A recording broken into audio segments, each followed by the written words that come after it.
Hey guys, welcome back to another video. It's MartinHGH and I'll be taking you through the Spurg to Chad transformation in a couple of videos. So if you like this type of content, just give this video a like and subscribe to my channel.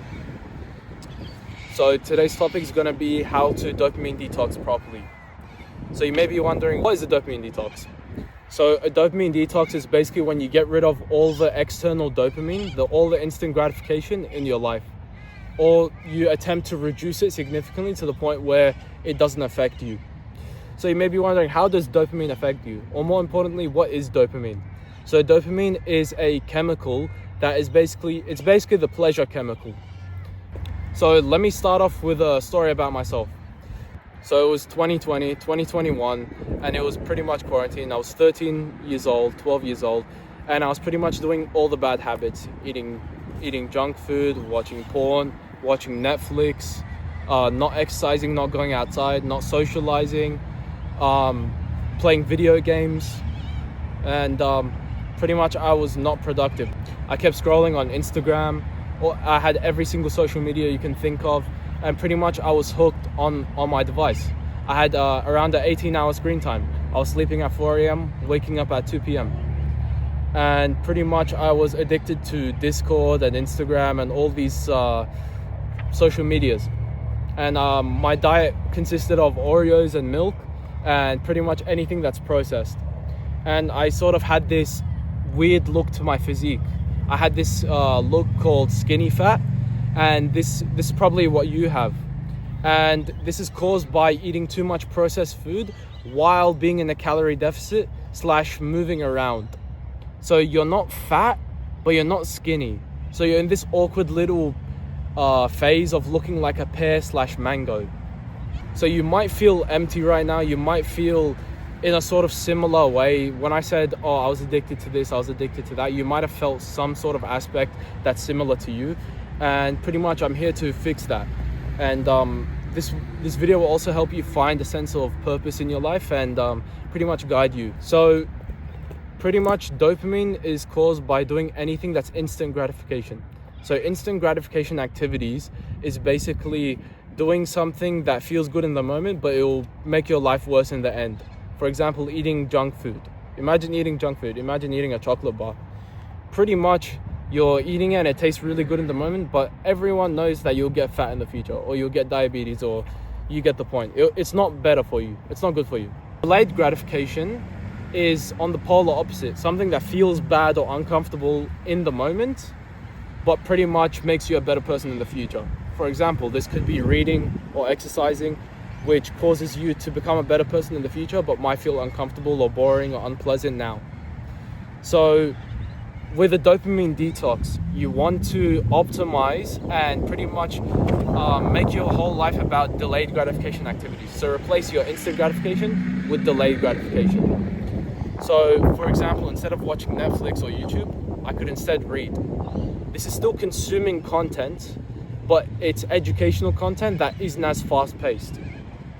And pretty much every single company is optimizing their programs or their subscriptions or their videos to basically keep you hooked, to increase the dopamine as much as possible, to decrease your attention span, to make you depressed, to make you feel like life is meaningless. So you need those activities to feel fulfilled, which will create an endless loop.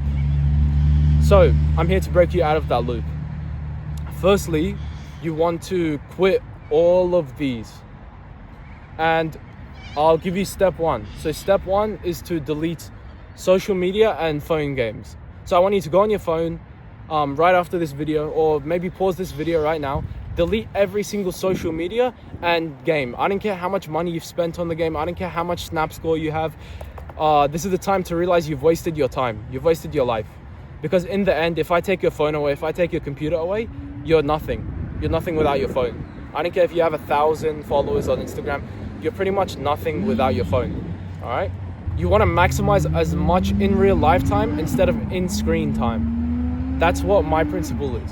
Try to maximize your in real life time. Try to work out as much as possible. Try to get as much information and skills as possible to make your life better in the future.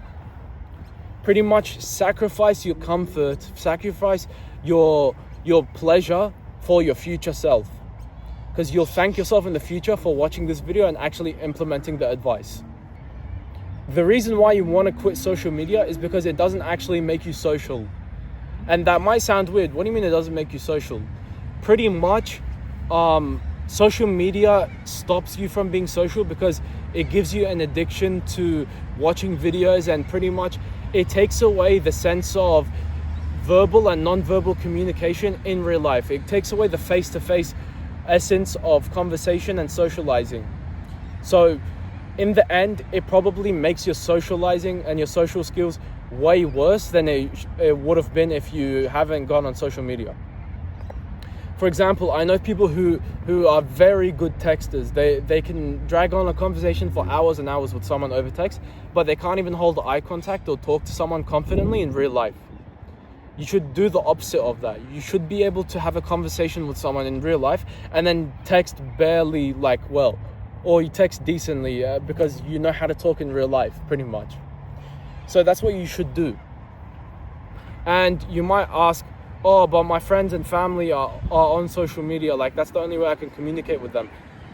If they were really your friends, you would have had their number. They would have been important enough. And if you say, oh, but we send each other memes and stuff all the time. Do you really think memes are going to help you later in life? You really think you're going to remember those memes when you're trying to find a job, when you're trying to work out, when you're trying to do all these things? No, you're not. They're basically useless. They're instant gratification. They're trying to distract you. Step 2, understand that your habits, your hobbies, pretty much destructive. Because when you try to unwind at the end of a busy day, at the end of school, you're trying to scroll or you're trying to play video games, those things actually don't unwind you. There's no scientific evidence that it unwinds you. The things that do unwind you is meditation, it's journaling, it's deep breathing, it's doing your night routine, and it's going to sleep. That's the only thing that unwinds you. But the thing is, you have a dopamine addiction, which causes you to want dopamine after doing a hard activity, which may be school or work or working out. So the reason why you crave all these things is because your body has been used to getting a bunch of dopamine. So that's why you're addicted to your phone. Check your screen time right now. If it's anything above an hour and a half, and if it's not quality apps such as notes or a meditation app or anything productive, then there's no point. It's about screen time quality as well. It's not just about reducing your screen time to 30 minutes, but those 30 minutes are playing a game. No, you should, let's say you go on your phone 2 hours, but it's all productive and truly productive. For example, I'm recording a YouTube video right now for this YouTube channel, which is my business. And then maybe I'll spend some more time in my notes looking at my goals and trying to finalize my goals, or pretty much journal sort of on how I'm going to achieve them. So that's what you should try to do. Pretty much delete all your apps because they'll be out of reach, and delete all your games because in the end it's absolutely horrible for you. And if you want to know more about how to quit video games, just look at my previous video. It's about why video games are ruining your life. And I pretty much go more in depth about instant gratification and dopamine and your friends. So step 3 is to replace your bad habits with good ones. Because if you remove your bad habits, but then don't replace them with good ones, you just have a bunch of free time. Then you're going to spiral back into that addiction, that dopamine addiction. So what you should do is pretty much replace your bad habits with these right here. And slowly, progressively deload, which means you're slowly, so instead of progress, you're progressing towards stopping that, quitting that habit. So for example, let's say I watch Netflix 4 hours a day. Maybe this week I'll watch 4 hours, but the next week I'll try 3.5 or 3 hours. And then slowly I'll reduce it down to when it's 0. And while I'm reducing it, I'm increasing the time with the good habit that I'm supposed to replace it with right here. So, you should progressively deload until you've made these good habits a habit. So let's say, I'm addicted to watching YouTube. I'll slowly increase my reading time and reduce my YouTube time. And once I'm pretty much addicted to reading, you'll ditch YouTube, which is good for you because once you start reading, you'll learn a lot more, and it's delayed gratification. which makes your life better in the future. How do you think I'm talking to you right now? How do you think I know all this knowledge? It's from reading, it's from delaying gratification. And in the future, you can do the exact same thing. You can open up a YouTube channel, you can start uploading, you can help your friends, you might write a guide, you might sell something, just like me. So that's what you should do. Basically deload and then increase the good habits. Step 4, it's a reminder that it will be difficult. And you may think, oh, quitting isn't that bad, I can quit anytime. That's what every addicted person says. Imagine someone who smokes vape, or smokes ciggies, or watches porn. Have you ever seen them actually quit whenever they want? They don't, because they always want. And when they actually do want to quit, they can't, because they're dependent on that substance. So it's not to discourage you, this information, that it will be difficult, but I'm pretty much prepping you that if you truly want this, if you truly have a desire to change yourself, you'll do whatever it takes, even though you fail. Pretty much don't see it as a failure whenever you relapse into using social media. Pretty much, let's say you've quit most of your habits, but all you do is go on social media. Don't try to go back onto everything because you've only failed at one thing. No, do the most that you can, all right? But that also doesn't give you the excuse to do everything besides one bad habit. Try to quit every single habit, all right? And it took me over 1 to 2 years to pretty much progress in this. But I'm telling you, it's absolutely worth it. You'll notice these things in the small moments. For example, let's say you do a sort of event, like a wedding, for example, and let's say you're purchasing a suit. And then you realize all that effort of you going to the gym, your physique looks amazing. And then you're like, shit, this really does work. And you gain a sense of appreciation for the hard activity that you've been sacrificing. Or for example, let's say you're doing an event, people from different schools, if you're in high school, or if you're in uni. You see everyone else, let's say you do a fitness challenge. You see everyone else struggling to do a couple push-ups or a couple sit-ups, or they can't do a single pull-up.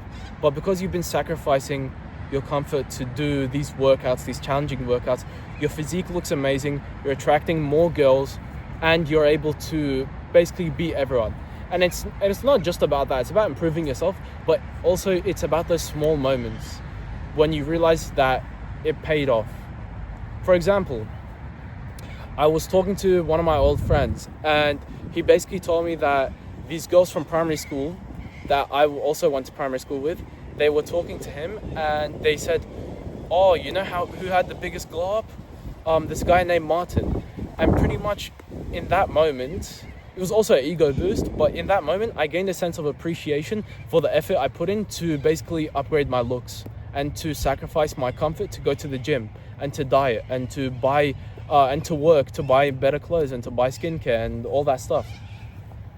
And that's the types of moments that you'll have when you actually delay gratification. It won't be always, but people will respect you more. Your parents will trust you more.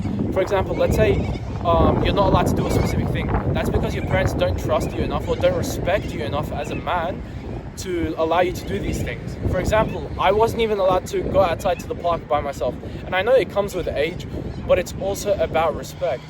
For example, let's say your parents don't allow you to do something, but once they see you taking more initiative, taking charge, maybe you're doing more chores, maybe you've got a job for yourself, which really impacts how they view you. And let's say you're spending more money on yourself and you're trying to upgrade yourself, you're trying to be a man, then they'll respect you more and allow you to do more things than you couldn't previously do.